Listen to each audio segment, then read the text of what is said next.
Here we go. If you have a cup of coffee or juice or soda or anything else, join me in making a blessing, and it goes like this: Baruch atah Adonai Eloheinu melech haolam shehakol niya bidvaro.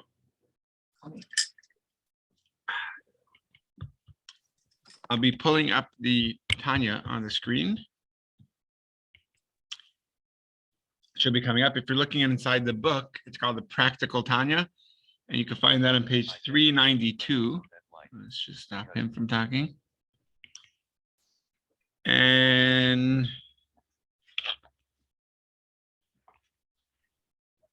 we're on 392 in the middle, and I'm just pulling it up on the screen as well. I see it also in the same place. Robin, is that confirmed with you also, 392? Does that sound right? I had the beginning of section 3 on 390. Did we already start that? Why mitzvahs make the Shekinah shine? Let's see. It could be. Yeah, let's start from there. That sounds like a good place. Okay, so we are in the middle of studying. It's even if we did it, it's always a good thing to do a little bit of review. The main thing, we're going to jump right in, but just the main thing that we have been working towards in chapter 35 is the importance of the deed, where we know we have 3 garments: our thought, our speech, and our action, our deed. The most important of the 3 is our deed. So this should be a comfort for the Beinoni, that even though he feels I can never achieve the level of being a tzaddik, what's the point of it all? I'm exhausted. There's no end to this. You should know that actually the most important of it all is the deed. And the reason why it's the most important is because when it comes to meditation, you're involving your soul. When it comes to an action, you're actually involving your animal soul as well, and even your body. And when you're involving your body, you're fully being surrendered to God. Whereas when you're doing a meditation, your body is not interested. When you're speaking, your hands could be not interested, not involved. But when you're doing an action, you're fully being involved, your body as well. And at that point, that's a full surrender. So even the tzaddik needs to have this knowledge of deed, this importance of action, because that's how you're going to be fully surrendered. To reach the highest of levels is specifically by being surrendered, and you show your total bitul, your total humility to God when you're fully involved as a chariot to God, the way our patriarchs were, and that's through action, through involving the body. And then, like what the Zohar tells us, that is drawing the mitzvah through the wick in order to fuel the flame. That's the body that's acting as the wick in order to fuse, to merge together the flame with the fuel, which is the mitzvah, and the flame is the Shekhinah, the divine presence that is resting above our head. Or like Solomon says, to be focused on to have eyes in your head, which means to be focused and not lose the consciousness that there is the presence of God right there with you. How do you keep that focus? Is when you perform a mitzvah, you're fully surrendered, you're acting as that chariot in order to have it. All right, so let's go back to 390 in the book, and I'll also just pull back on the Kindle, which I'm going to pull up on the page. Here we go. Okay, I hope everyone could see. Let me just go backwards a little bit. Okay, section 3, why mitzvahs make the Shekhinah shine. The answer will be clarified and explained for any intelligent person in the following lines. And the question that we ended off with is, if the neshama is a piece of God, that should be enough for the Shekhinah. Why do we need the mitzvah deed in order for the Shekhinah to rest on the body? So we're answering like this. Now, person's soul, even if that person is a complete tzaddik, worshiping God with reverence and pleasurable love, which is a quote from Solomon in Song of Songs, that there's a love that's called ahava bitanugim. Nevertheless, that soul still does not lose its separate identity completely, which would enable it to be extinguished and literally absorbed in God's light. and to merge completely with God in absolute unity. So if the soul has this pleasurable love, it still doesn't lose its entity. It doesn't merge completely. Rather, the soul retains its separate identity as one who is reverent of God and a lover of him, but not one with him. Just like any soul, you say, wow, this person, he's so connected with God. He loves God so much. What you're saying, in essence, is that there's two separate identities. There's God and there's the soul. And they're very close. Ultimately, the soul has a level of self-consciousness, which blocks it from becoming completely one with God. I have a question. Sure. A level of self-conscious. Whoops. Can you hear me? Yeah. Oh, all of a sudden my whole screen disappeared. Oh, here we go again. So the soul has a level of self-consciousness, but we know that the soul may go on to be a part of another person. Is that level of self-consciousness specific to the person within whom the soul resides, or is this just a separate identity that the soul retains from human to human as it progresses? Yeah, that's actually a great question. And in the short end answer to it is there's 5 layers of the soul. Now we have to, oh good, Shira's answering that as well. So one thing that we have to know about the soul that is, I'm trying to find the right English word. It's I forgot it regenerates itself, meaning there's 600,000 main souls. Each of those souls actually has many, regenerates itself into many parts. So out of the 5 layers that each soul has, the lowest layer, which is the biological layer, the layer of self-consciousness that it feels, that actually remains and retains its identity to that person, even after a person passes. That's where, by a grave, that part of the soul always remains, by the grave of that person. That's why we put up a stone to show the eternality of that space, because it's eternal. When there's a soul there, it remains always eternal, even though the body disintegrates. But the soul remains there. And when we go there, it triggers the other layers of the soul to come back. But now, so even though, let's say, there's a regeneration of the soul, the correct English word is not coming to me now. But basically, it's one major soul that has many layers, parts to it that regenerates itself, and it's able to go into other bodies as well in different lifetimes. But there's a part of the soul that remains designated always to that person. And that would answer the question also when it says that one of the tenets of our faith, principles of our faith, is to believe in Tchias HaMesim, the revival of the dead, which means all of our loved ones will come back. But what's crazy is that one soul was in many bodies throughout its history, throughout Jewish history and throughout all of time. How could it go into many bodies if it's just one soul? So it's regenerated, and therefore there's layer, because it's a spiritual endeavor, and therefore it's able to branch off into many different souls from that one major soul. Oh, thank you. Of course. And I just see, let me just go back to the questions. So as many parts.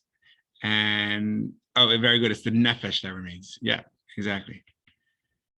So when the body acts with the mitzvot as the wick and the Shekhinah rest on it, the flame, then what is the result? Ooh, good question. So that's the flame over your head. So Lynn is actually a very good question. The way he just quotes it in the Zohar is that allows the Shekhinah to always be with you. So it's over here, it's more of a personalized part that is not talking about the impact it has on the world. It will get to there soon. But for right now, it's just that you should know that when you do a mitzvah, there's a flame above your head. We all know the warmth that flame brings, a fire brings, not just warmth of body, but calmness of spirit. The reason why we light Shabbat candles, the main reason why we light Shabbat candles on Friday, is that in the olden days, when they didn't have electricity, it would be dark at night, and you're not allowed to light a flame on Shabbat. So right before sundown, we were rabbinically commanded to light a flame so that we'll have calmness in our home. Literally, the words of the Torah is of the rabbis and Talmud is that we should have shalom bayit. We should have peace in the home, because when you're eating and it's dark, it doesn't feel good. The food doesn't even taste good. But when you're eating and you're able to converse with the person that you're seeing in front of you, the ambiance is entirely different. Actually, just on Monday, I surprised Adina. She always wanted to light up our backyard with like little string lights. So just on Monday, it was on sale in Costco, and I got string lights for our backyard. It was a good investment because we'll probably use it in our sukkah anyway, coming up in 6 weeks. So and it's our first time. We just sat outside, and it was the ambiance was so different. And it was beautiful outside. We live in a beautiful place, and even in the evening, you wear a sweater, and it was stunning. But what changed that was all the light that it was able to bring to it. So over here, this part of the Tanya, at least, is talking about the light, the flame that is above our head, that brings us that comfort to know that God is with us. But it's not going to end there. The goal of it all is to bring godliness into this world, not just on my head, not just over me, but that it's constantly connected with the world. In the words of the Tanya that he's going to quote from the Midrash soon, is adira b'tachtonim, to make a home for God in this lowly world. That's going to happen through our mitzvah. So that whether it's a Rasha, a Beinani, or even a tzaddik, that's the way to bring godliness into this world. Our job is not for us to transcend this world. Our job is to come back into this world. Was it in this class that we talked about Ratzah and Shuv? There's that last week or maybe the week before. There's that constant, on one hand, you have to want to transcend. Like I gave the example of the Alter Rebbe with his colleagues, that they were on such a spiritual ecstasy meditation that their souls were on the brink of expiring to connect with God. Like we said, Nadav and Avihu, 2 of the 4 sons of Aaron, they were totally consumed in the fire of godliness. But ultimately, the purpose is to pull yourself back and to bring that inspiration into this world. And that's going to be the purpose. Awesome. Thank you, Maddie. All right, let's pull back in. And some of this may seem familiar from last week. We're just going back to section 3. So while we read a lot of it, part of it last week, we're just delving into again for the sake of some review. Ultimately, I'm in the middle of the Kindle page. The soul has a level of self-consciousness which blocks it from becoming completely one with God. To grasp the truth that nothing really exists outside God, you have to stop existing yourself. Otherwise, your very being will contradict the truth that you're trying to grasp. You're trying to grasp that nothing is outside of God, but your very soul grasping this idea is a contradiction, because that's an identity other than God.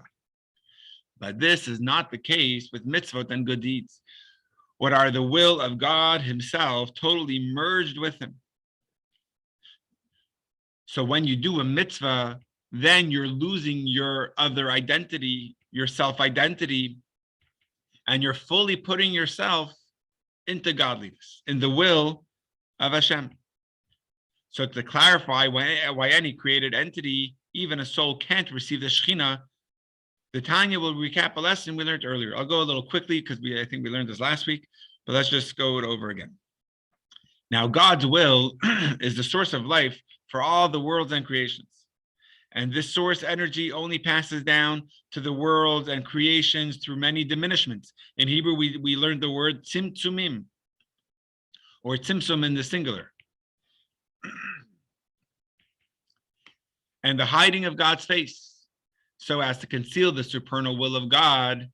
And this multiple downgrading of God's light was necessary to make possible the existence and creation of something from nothing, the consciousness of a separate entity that would not be overwhelmed by God's light so much that it would lose its separate sense of being, as described above. So the whole purpose of Tzimtzum was to create a world, was to create something from nothing, to create a consciousness that's separate. Because as long as the light of God was strong, it would overwhelm us. We wouldn't be able to be, anything other than God or godly. So Tzimtzum affects separation. Our souls are through the process of tzimtzum. But this diminishment of light doesn't happen with the mitzvahs. When we perform a mitzvah, we're totally bypassing any framework of tzimtzum. What is the mitzvah? Which are the inner, undiluted will of God, and which do not suffer in any way from the hiding of God's face. As a result, since they're not hidden at all, their energy is not separate from God at all. Rather, they are merged with and absorbed in the will of God, and they are totally united and seamlessly merged with His will.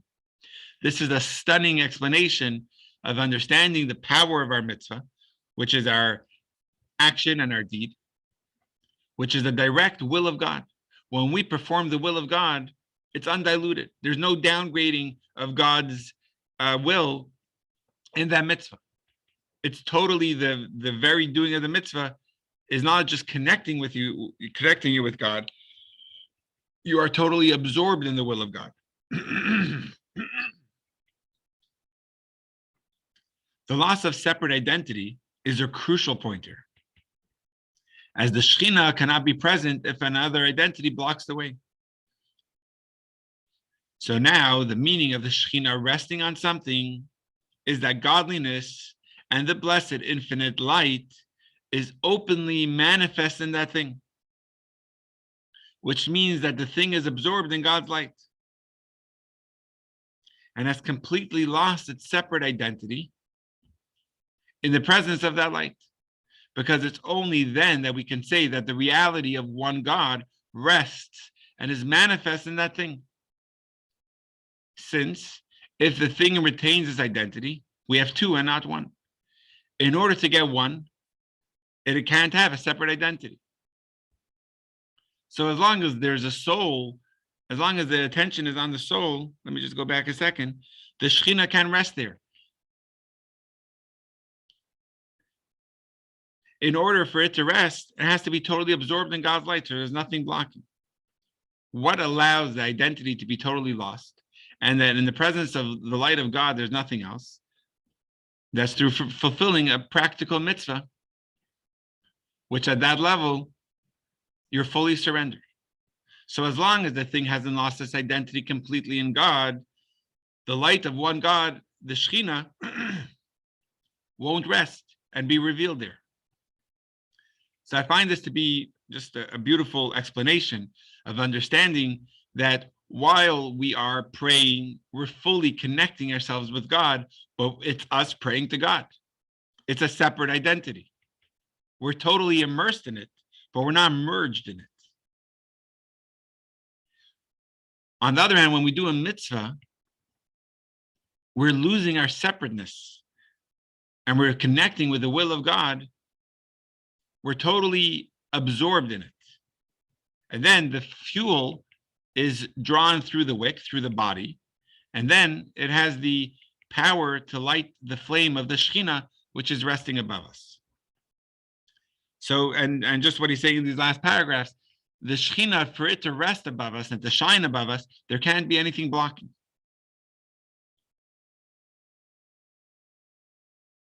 So we have to be fully surrendered and absorbed in that light.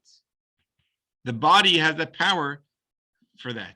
So this is an incredible comfort for the Beinoni to know that, yeah, you'll never be able to lose your body and neutralize your animal soul like the tzaddik can. But don't think that's only a second class. That's actually the point of it all. You have the gold. Because ultimately, that's the only way to connect with God and to have that Shekhinah rest above your head. So we're on the third paragraph from the top. While at worship, the tzaddik may not be self-aware, and he may become utterly immersed in thought of God. But the fact that he doesn't feel his identity doesn't mean he's lost it. And this remains as a blockage from the Shekhinah. So the tzaddik, even though he's totally immersed, but he still has his identity, even if he's not self-aware of it. And that blocks the Shekhinah from shining like the flame above the head. In fact, even the tzaddik's thoughts about God are mortal conceptions which cannot grasp the true divine reality. Right? We all know that. As much as the tzaddik, even if he's the wisest and the most saintly and understanding the will of God, He's still a separate identity.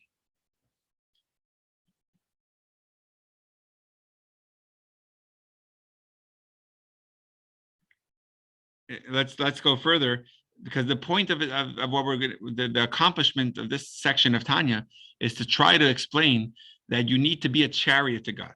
A chariot means totally surrendered to wherever the rider wants to take you.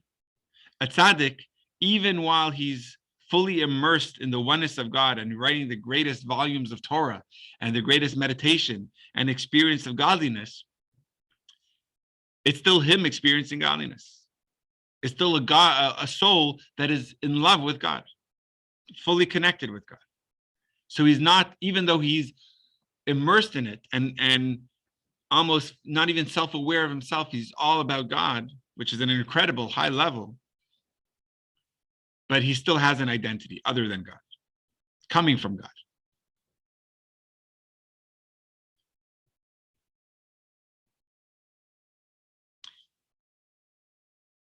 And even a complete tzaddik, I think let's just go one line higher. In fact, even the tzaddik's thoughts about God are mortal conceptions, right? We said, which cannot grasp the truth of divine reality.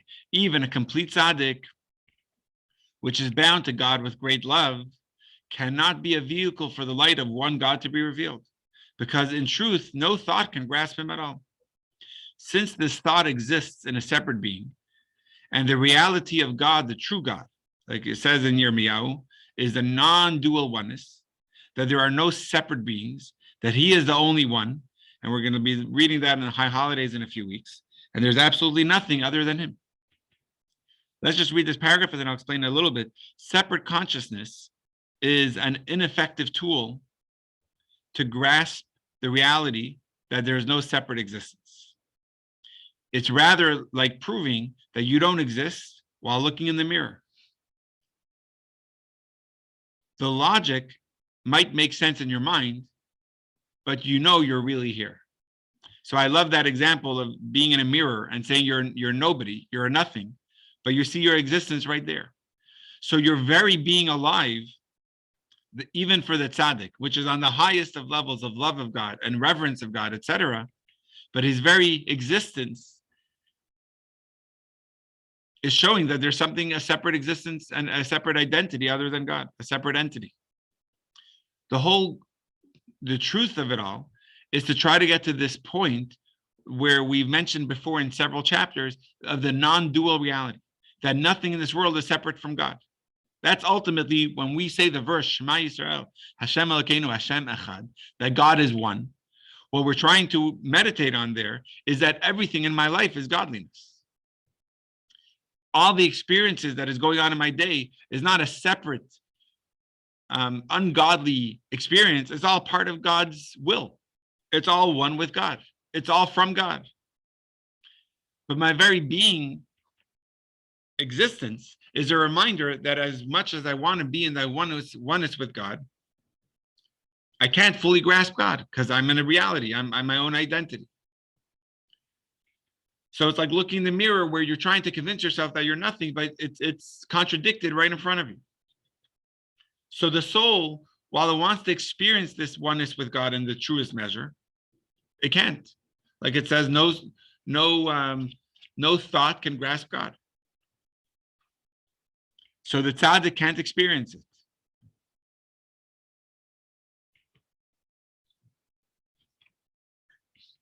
And if this is the case, then a person who loves God, since he's a separate entity and not nothing, amidst such a consciousness of separateness, no thought of his can grasp him at all. And the light of God won't rest and be revealed in him through thinking or feeling about God. Rather, here's the punchline, God's presence will rest through observing the mitzvahs, which are the undiluted will and wisdom of God, without any hiding of God's face, as we will discuss further below. So this, I find to be an awesome paragraph where the tzaddik has to realize that the true oneness that he or she can experience with God comes through the fulfillment of God's will, which is the mitzvah. Because that this mitzvah, there's no tzimtzum, no downgrading of the process of the Shekhinah. So it's undiluted. And then you're able to fully connect. Awesome. I have a question, Rabbi. Sure. Hi, Maddie. Good morning. Hi. Do you think that in moments of meditation, when a human being is really connected, that they can then feel that oneness, that maybe it's like a glimpse but doesn't stay and it's very fleeting? Or is that oneness you're talking about always out of our grasp?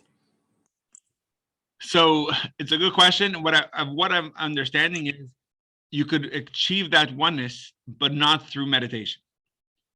You would only be able to achieve that oneness through the action of a mitzvah, because then you become fully absorbed in the will of God. And I know it seems almost counterintuitive, because the way we are developed is that our minds, when we meditate with our mind, we're almost transcending this world. We're able to reach a higher peak than what our body would allow us. And if I'm understanding, Maddie, this section of the Tanya, this chapter, is really trying to emphasize that through the meditation or through the power of the soul, it's still, as much as you can grasp, you're not going to grasp God.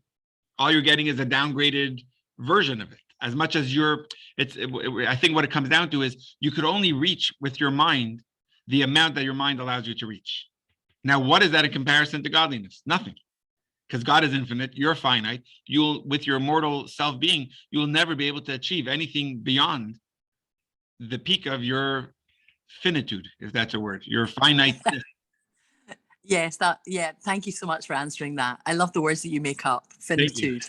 But the beauty is, but then when you do a mitzvah, which seems almost so mundane, because it's involving your body, it's involving money, or involving time, whatever it is that you're doing at that moment of a mitzvah, at that moment, you're actually going above yourself and connecting to the will of God, which is above what you on your own could achieve. And that's, at that point, there's no God's light, God's infinite light is not hidden. And that flame, that Shekhinah, is shining right above you and immersing itself in you. Yeah, yes, Robin, I see you have a question as well. Yeah, we've been talking about these mitzvahs, actively living these mitzvahs. What about the negative mitzvahs, the dozens and dozens of those? How do we get this benefit, or this? How does it all work when we don't do something? Do we need to I mean, at any moment of my life, I am not having sex with the wrong person. I am not murdering somebody.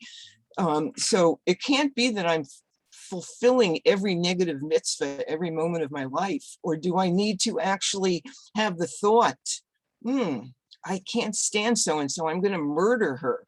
No, I better not, I don't know. Let me ask you. It's a very good question, Robin. I would love to hear anyone's feedback, and anyone's welcome to share their thought. But I don't know, what's harder? Is it harder to say a kind word to someone, or is it harder to refrain yourself from saying a negative word? Meaning, I think a mitzvah of holding, let's say lashon hara, right? Do not speak slander or the evil tongue.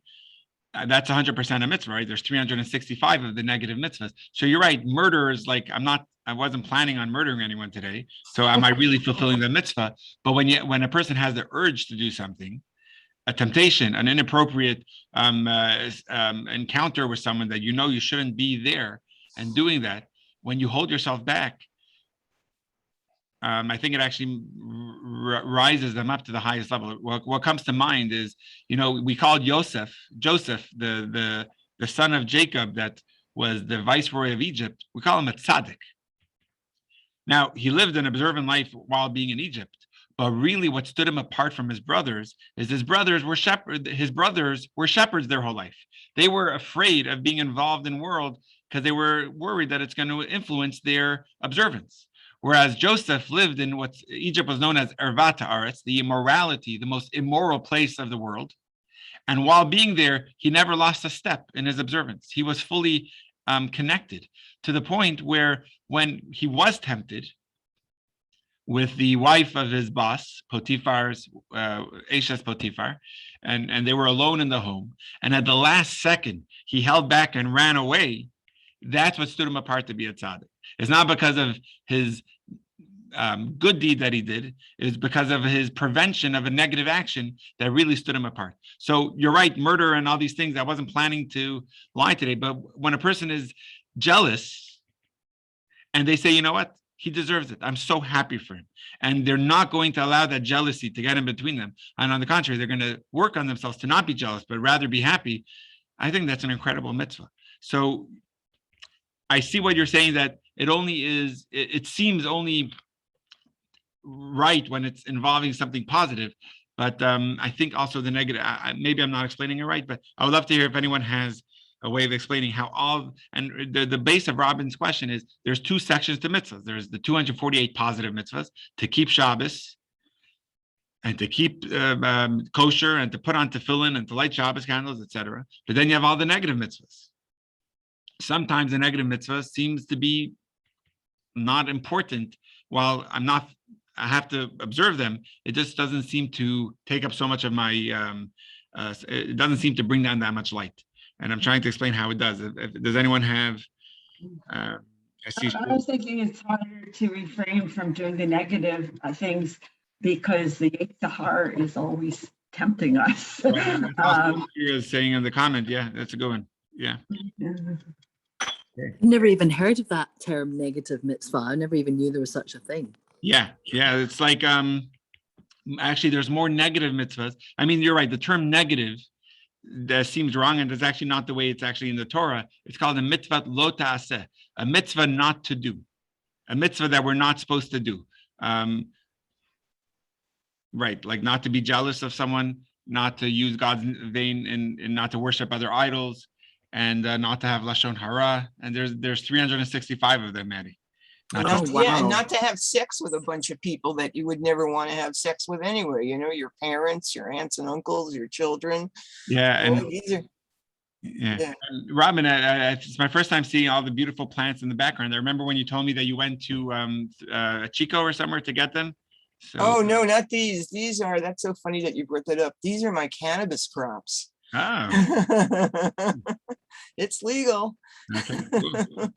So they're just about to flower. They just hit the pre-flower stage. Very cool. Yeah, but gosh, Robin. What? Robin, you crack me up. You're such a rebel. You're such a rebel. Here, wait. Let me just show you this T-shirt I just got. Oh, nice. Wait. See what it says? Token Jew. I'm actually leaving on vacation for a week on Friday. We're going to the Eastern Sierra, so I'll have some nice new backgrounds. Awesome. Very cool. So just a couple comments that have been coming up that I did not get to. Is this a correct understanding? You normally can't merge 100% with God, but you can merge 100% with his will when you perform mitzvahs. So we're actually going to reframe that, Shira. That's a good, you can't merge with God, right? You can't understand God's, you can't grasp God, but through performing a mitzvah, you can. So when you grasp God's will, which is what happens when we do a mitzvah, we actually do fully, we are fully absorbed in godliness. And I guess we'll get there as we continue the chapter. But as the heavens are high above the earth, so are my ways. Oh, this is a beautiful quote, Lynn. High above your ways, and my plans above your plans. Did you know that by heart, or did you have to copy paste that? That's amazing that you were able to type that in. Awesome. Very cool, Lynn. Thank you. That's a great quote. So you remember why we're not in control of our lives. Awesome. Okay, great. Let's continue. So that happens through the mitzvahs that we observe. Torah study is, of course, a mitzvah. But the Zohar stressed that good deeds, which are practical mitzvahs, are necessary in order for the Shekhinah to rest on your body. The Tanya will clarify now why this is the case. Right? So we're dividing now that as much as it's important to study Torah, and Torah study itself is a mitzvah, but we have we're reaching even higher by performing practical mitzvahs. Now, when a person is immersed in Torah study, then his soul, namely his divine soul, along with just its two inner garments, the powers of speech and thought are absorbed in the infinite light of God. So when we're studying Torah, you have a divine soul that's fully connected with God, with its two inner garments, which is speech, right? You're speaking the words of Torah, and you're thinking, which is the most important part, you're studying it, are absorbed into the infinite light of God and merge with it seamlessly. And this is the meaning of the term resting of the Shekhinah on his divine soul. That when we study Torah, it's resting above us. As our sages of blessed memory taught, that even if one person sits and is immersed in Torah, the Shekhinah is with him. So this section of the Talmud is saying, if 10 people, if 5 people are studying together, there's a Shekhinah. If there's a minyan of people, there's a Shekhinah resting there. Now, even if it's just one person, the Shekhinah is with him. Torah study, however, only draws down the Shekhinah upon the divine soul and its two inner garments of thought and speech. It doesn't affect the action garment of the divine soul or any of the animal soul's garments nor the body. So just to summarize these paragraphs, he's trying to explain the difference of when we study Torah to when we perform an actual deed of a mitzvah. When we study Torah, what's involved? Our thought in our study, our speech is studying the Torah, and our divine soul is the one engaged in the study. That's the one that's interested in the study.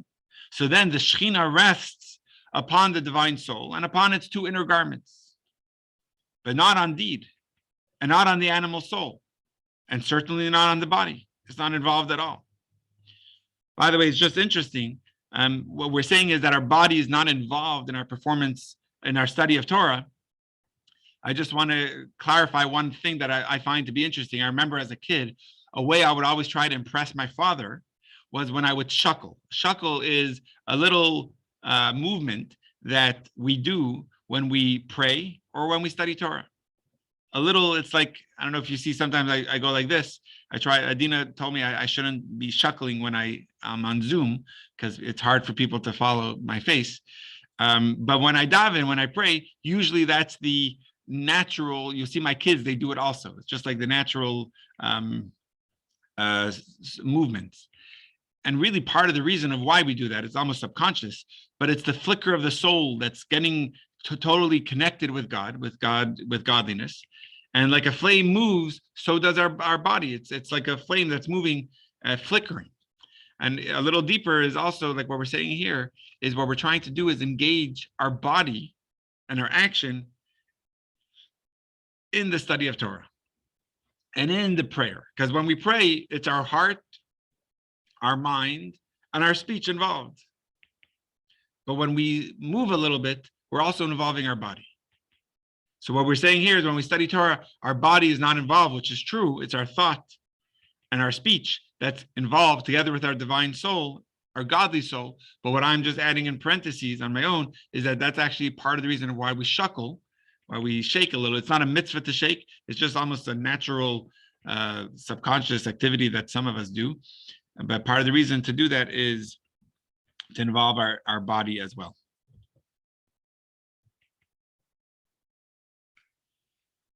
But in order to, we're on toward the top of, I don't know what, I lost a page on our book.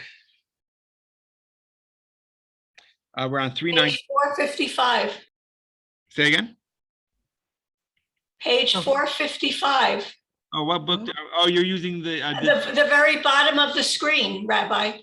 Oh, right over here. Right. I'm just saying. Oh, thank you. On the book, it's 394, the last paragraph. Exactly. So I'm following on the screen, but if anyone's trying to follow along in the book, the page is on 394, kind of towards the middle. But yeah, thank you, Barbara. If you're looking on the screen, we're going to be on 455. Awesome.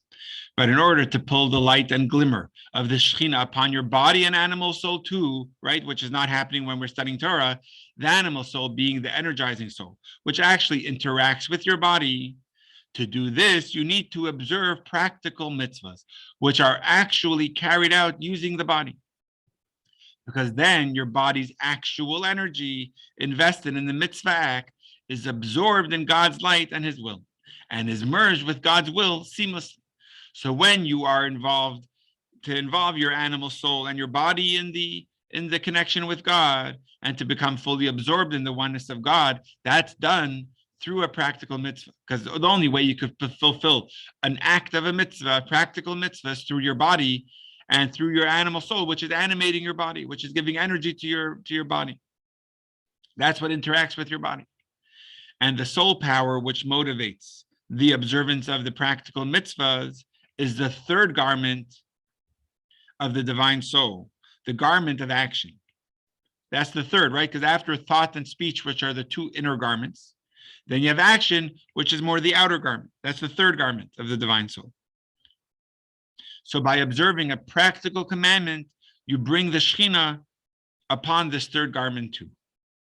And then when the divine soul's garments of action, powers, practical mitzvah, the energizing animal soul from Klipas Noga, which interacts directly with the body, is temporarily transformed from evil to good and is actually absorbed into holiness like the divine soul itself. This is so powerful that when we perform a mitzvah, you have an animal soul. An animal soul we know is coming from klipa. We learned that already in chapter 6, not the worst type of klipa, which is called the 3 impure klipas. Rather, it's, over here we're saying it's the klipas noga, which is, how does he translate that? He doesn't, I think we said it's the translucent, right? Translucent klipa, the one that you could see through. This answers the question posed earlier in the chapter. The question was, why was it necessary to enmesh the divine soul into the animal soul? Why couldn't the divine soul have been given its own independent access to the body? Right? The question is, why is the only access for the divine soul to communicate with the body through the animal soul? Why can the energizing of the body also come from the godly soul as much as it comes from the animal soul? So we're answering like this.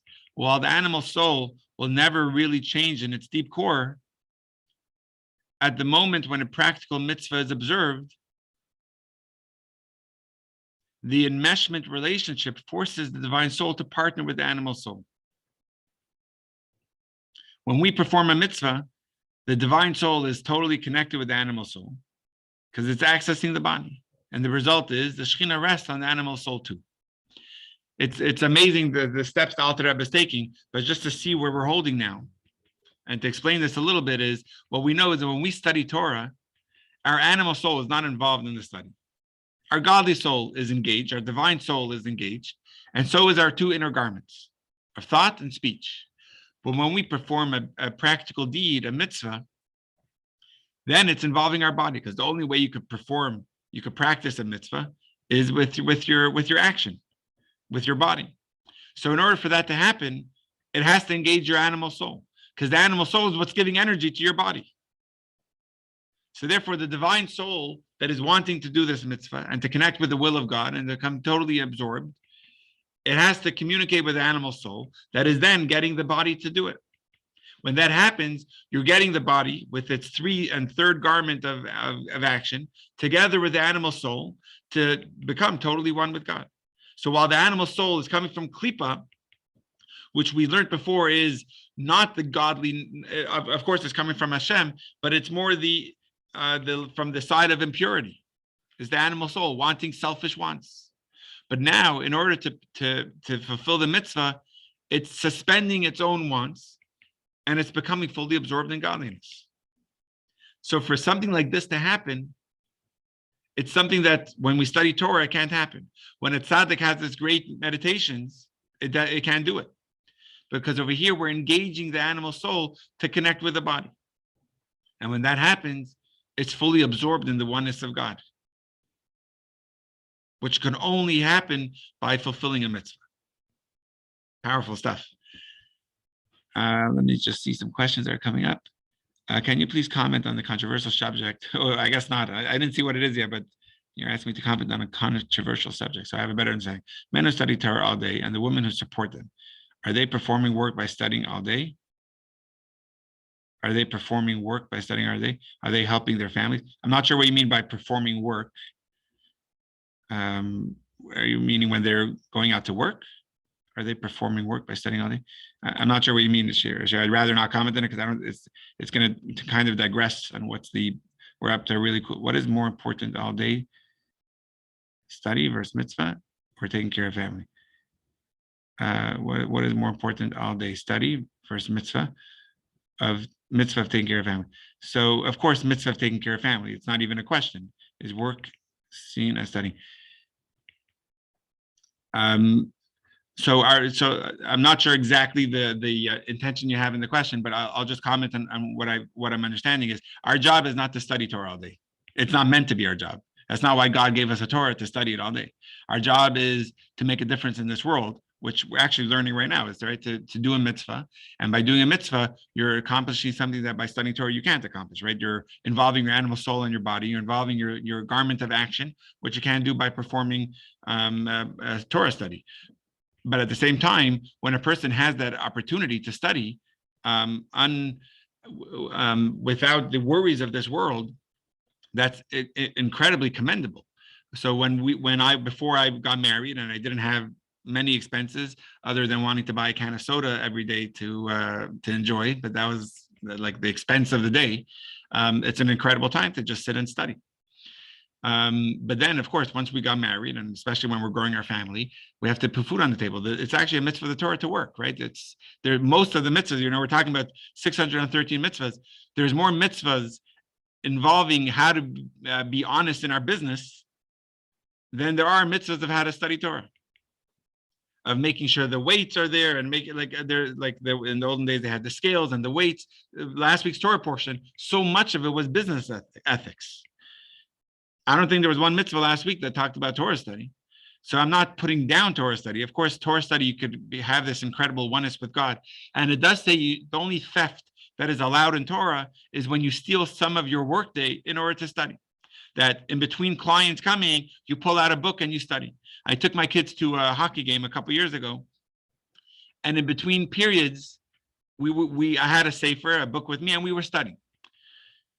So that's a beautiful thing to teach our children, that our focus is always on Torah study, and we're not here to just make an extra dollar. We're here for a bigger reason, but of course we need to support our family. But Shira, it's kind of off the main thing. So of course we could have a longer discussion on it, but it's a little bit to the side of our main intention here. So we're just going to go right back in. I love this idea, and we're just going to continue in the middle of the pages. The Shekhinah rests on the animal soul because it is the one that caused the mitzvah deed and performed it. And without the animal soul, the divine soul would have had no influence on the body at all. So while when we study Torah, the Shekhinah is resting over our divine soul. When we do a mitzvah, the Shekhinah is resting over our animal soul. Because without it wouldn't have happened, without the animal soul. Since the animal soul was a crucial player in making the mitzvah take place, it acts as a medium through which the Shekhinah's presence can shine. For the divine soul is purely spiritual, and the body only physical and material, and the intermediary between them is the energizing animal soul, which interacts with the blood found in a person's heart and the rest of his body. So the divine soul is spiritual. The body is only physical. And the animal soul is that in between the divine soul and the body. It's what's pumping the blood from the heart to the rest of the body. The animal soul provides a crucial function in enabling the divine soul to communicate with the body. That's why the Shekhinah is able to rest on the animal soul. So just in one sentence to summarize this, when the Zohar says that we have the flame over our heads, what he's referring to by our performance of the mitzvah, he's referring to over that the flame of God, the Shekhinah, is resting over our animal soul. Because when we study Torah, we have the Shekhinah, the God's divine presence, over our godly soul, because that's the one engaged in it. So that's where the holiness is residing. But when we perform a mitzvah, which is an act, a deed, then engaged in that is our body and our animal soul. And therefore the Shekhinah is resting over our animal soul and illuminating it and transforming it, even just temporarily, to be a godliness.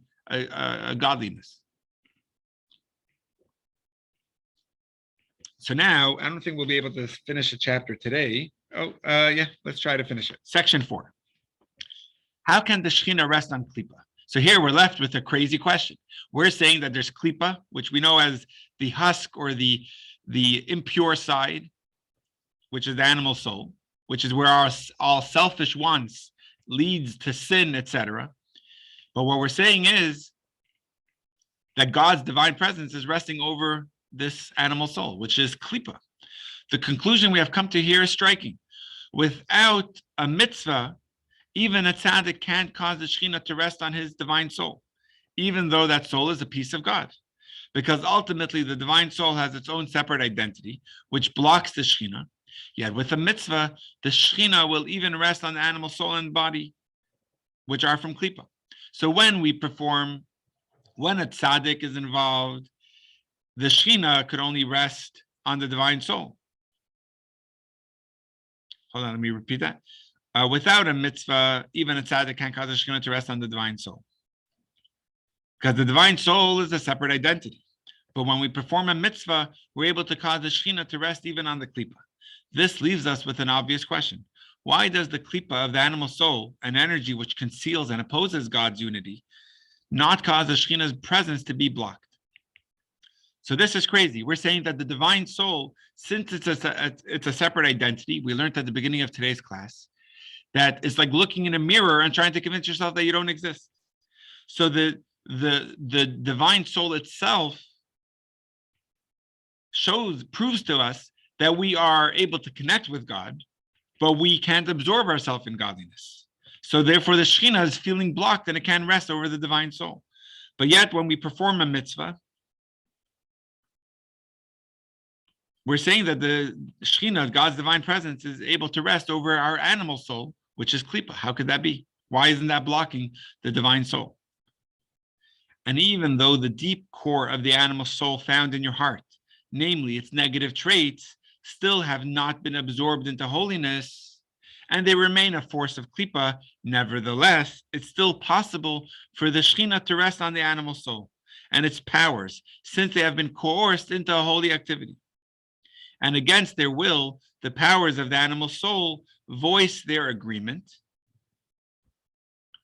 and they consent to and approve of mitzvah observance as a result of a strengthening of the divine soul in the brain, which rules over the heart. Wow. So we're not going to be able to finish the chapter, and I just want to be able to summarize some of this powerful, I find this to be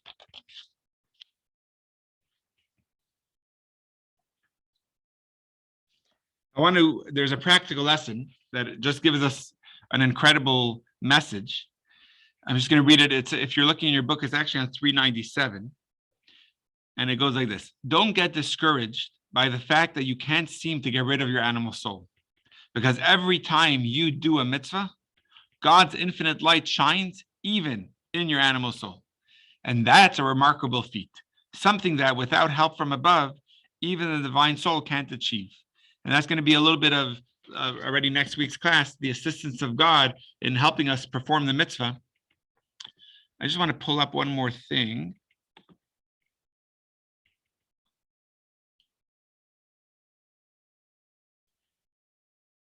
So what we know so far, here we're going to flip it. We're saying that there's three souls to the garments: thought, speech, and action. And the most inner garment, which is thought, is the one that's the closest to us, that affects our thoughts. Then we have speech, and then we have action. When we study Torah,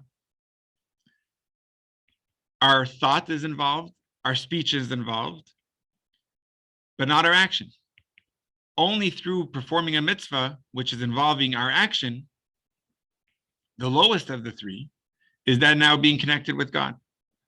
So just to summarize, the Beinoni has an existential crisis. His question he has is, why am I settling for an action-based behavioral Judaism? I want to get to the transcendental Judaism, which is what the tzaddik has. Give me the real stuff. Give me the tzaddik. Give me the spiritual part of it. And what we're answering here is that the entire Judaism is action-based. Because you have a wick, you have an oil, and you have a flame. if you want the flame to be shining over our heads, you need the wick to be able to draw the fuel. That wick is the body. And then you're able to have the flame resting over us. When you have only Torah study, which is only involving our divine light, however high your divine light is able, your divine soul is able to reach, it remains a separate entity than God. And if it remains a separate entity than God, the divine light can't shine there. Because if you remember before we were learning non-dual existence of God, that everything in this world is actually not separate from God. Everything is one with God. So our very being a divine soul is reminding us that we are somewhat separate from God, even though it's a piece of God, but it's a separate entity. We can't lose our soul, otherwise we're not able to perform. We're not able to connect with God. So our very existence is reminding us that we're a little bit separate from God. So the divine light can't shine there because it's being blocked by the separateness. But yet when we perform a mitzvah, an act, at that point it's fully surrendered. And therefore the divine light, God's Shekhinah, is shining fully without any obstruction, without any separation. And that's done through a performance of an action of a mitzvah, which is God's will. By doing that, you become fully absorbed. And by doing that, you have an incredible idea where you have klipa, which is the animal soul, which is not, you wouldn't consider it to be holy. And yet over there is where God's divine presence, God's Shekhinah, is able to reside, is able to rest and shine from there outward to the rest.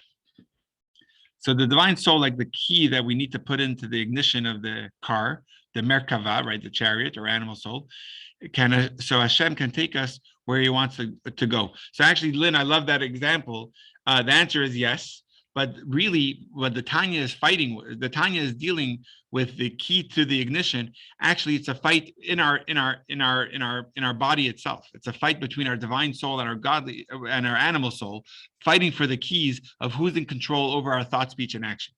When we perform a mitzvah, and therefore we're involving our action, or when we study Torah, which means we're involving our thought and speech, it's the godly soul saying, I'm gonna be the driver.